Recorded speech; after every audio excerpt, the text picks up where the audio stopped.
Founders have this constant struggle or conflict where they are being told by investors, by their own egos, to go after huge market opportunities. But at the same time, the conventional wisdom is to go after a niche market where they are advantaged. How are you going to find that niche that will expand? So I can give you a couple of examples of companies that we funded and experiences that we've had. So a couple years ago, I got to know a very talented founder who was in the process of selling his company with his co-founder. He was a serial entrepreneur, and he started multiple companies in the telecom ISP business. And he was selling his most recent company for a modest amount of money, so he was able to be comfortable at the end, but he had much larger aspirations. And him and his co-founder had worked together before. It was clear that they are able to build great teams, ship product, but they hadn't proven that they could really build a big company. They were able to build and sell a company for a modest amount of money, but not a multi-billion-dollar business. And so I met them when they were in the process of selling their company, and they shared this vision that back in the early days of the internet was used for moving documents around. So a technical paper or a report or some kind of, again, text document. And it wasn't until the late 90s when a company called Akamai came around and developed a technology called content delivery networks, which allowed the network to be used to stream video. And then if you fast forward a few years later, Amazon came around and built tools like EC2 and the storage products that enabled companies to store large amounts of data online. And that gave rise to companies like Dropbox and Box. And later there was compute resources available from the likes of Microsoft through Azure and AWS and Google Cloud that enabled a whole slew of software as a service companies to become possible that were impossible before. His hypothesis was that the next key enabler for the internet is low latency real-time communications. So the ability to hit a button here in California and cause something to take place in New Zealand or in Chile. And that exists today, but through very expensive build-outs that are normally done on behalf of very large companies that want to have a very, very quick link between one known geography and another. But it doesn't exist to be able to connect to arbitrary points on anywhere on the surface of the globe.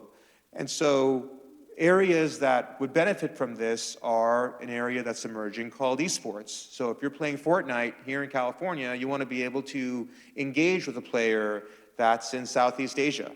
And so he built a technology using AI and ML that would intelligently route traffic over the internet. And he launched this product. Well, first he built a company, and I was fortunate enough to be his partner, and we were able to fund this company when it was being created at the inception stage. And over the past couple of months, they were able to launch their product and basically put Fortnite, allow Middle East players basically to play Fortnite and be connected with the broader global community with very, very low latency. And that was actually, they enabled one of the first teams in India to qualify for the semifinals as a result of having that region connected with very low latency and very high speed with the rest of the planet. So that's an example of a founder or founding team with a vision, with aspirations that are able to quickly execute and hope to dominate what's expected to be a very, very large market. Founders have this constant struggle or conflict where they are being told by investors, by their own egos, to go after huge market opportunities. But at the same time, the conventional wisdom is to go after a niche market where they are advantaged. And that is the multi-billion-dollar question. And companies that have succeeded are ones that have been able to do this right. Now, either they were lucky and in the right place at the right time, or they did it properly by design. And so if you look at Facebook, sure, Facebook was aiming to become the dominant social network, but they focused initially on Ivy League colleges. Now, was it obvious that by focusing on Ivy League colleges and only being like invite only or having, so first it was, I guess, invite only, and then it was you have to have an .edu address. At some point they hit critical mass and it was a free-for-all. But you need to create a kickstart. And different companies have different ways to do this based on their product and based on the market they're going after. And that requires a ton of creativity. And that's what, in my opinion, makes or breaks most companies. I was talking to the founder of Zillow. So Zillow is a real estate site.